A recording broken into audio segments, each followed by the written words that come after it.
আপোষ না সংগ্রাম।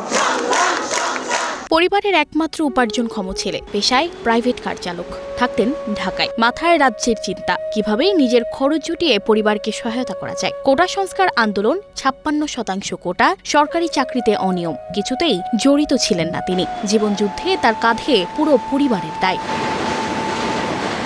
এখন সেই দায়িত্ব আর নেই, সমস্ত কাজ থেকে অবসর। টাকার অভাবে ছেলের মরদেহ গ্রামে নিতে পারেননি বাবা। লাশ দাফন করা হয়েছে ঢাকার জুরাইনে। চলমান কোটা সংস্কার আন্দোলনে শনির আখড়ায় নিহত হন তিনি লালমোহন উপজেলার ধলি গৌরনগর ইউনিয়নের চর মোল্লাজির মোহাম্মদ শফিউল্লাহর ছেলে। শিক্ষার্থীদের কোটা সংস্কার আন্দোলন ঘিরে গত ১৯ জুলাই ও এর পরবর্তী কয়েকদিনের সংঘাতে রাজধানীতে ভোলার লালমোহনের ৭ জন নিহত হয়েছেন। তবে নিহতদের কেউই আন্দোলনকারী ছিল না বলে দাবি পরিবারের। হতদরিদ্র এসব পরিবারের উপার্জনক্ষম সদস্যকে হারিয়ে এখন তারা দিশেহারা হয়ে পড়েছেন। লালমোহন থানার officer in charge SM Mahbubul Alam এ তথ্য নিশ্চিত করেছেন।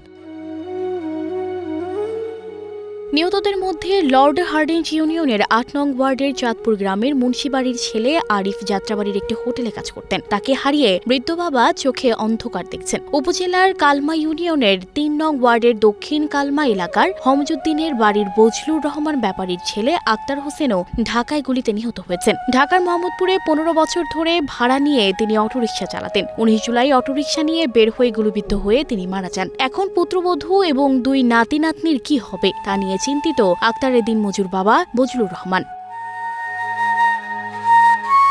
এছাড়া এই উপজেলার নিহত আরও ৫ জনের মধ্যে রয়েছেন রামপুরায় মুসলিউদ্দিন, শনির আখড়ায় মোহাম্মদ হাবিব, যাত্রাবাড়িতে হাফেজ মোহাম্মদ শাহাবুদ্দিন, শাকিল এবং মোহাম্মদ সাইদুল। তাদের মধ্যে মুসলিউদ্দিন রামপুরার একটি মসজিদে ইমামতি করতেন। তিনি উপজেলার পশ্চিম চরউমেদ ইউনিয়নের পাঙ্গাশিয়া এলাকার মোহাম্মদ হানিফের ছেলে। যাত্রাবাড়িতে নিহত হাফেজ মোহাম্মদ শাহাবুদ্দিনও একটি মসজিদে ইমামতি করতেন। তিনি লালমোহন উপজেলার কালমা ইউনিয়নের ১ নং ওয়ার্ডের লেসকিনা এলাকার রদ্দিবাড়ির মোহাম্মদ খলিলের ছেলে। এছাড়া শাকিল ও সাইদুল পেশায় ছিলেন হোটেল কর্মচারী। তাদের মধ্যে শাকিল লালমোহন উপজেলার বদরপুর ইউনিয়নের কাজিরাবাদ এলাকার মৃত দলিল উদ্দিনের ছেলে এবং সাইদুল কালমা ইউনিয়নের লেসকিনা মোহাম্মদ আকবর হোসেনের ছেলে।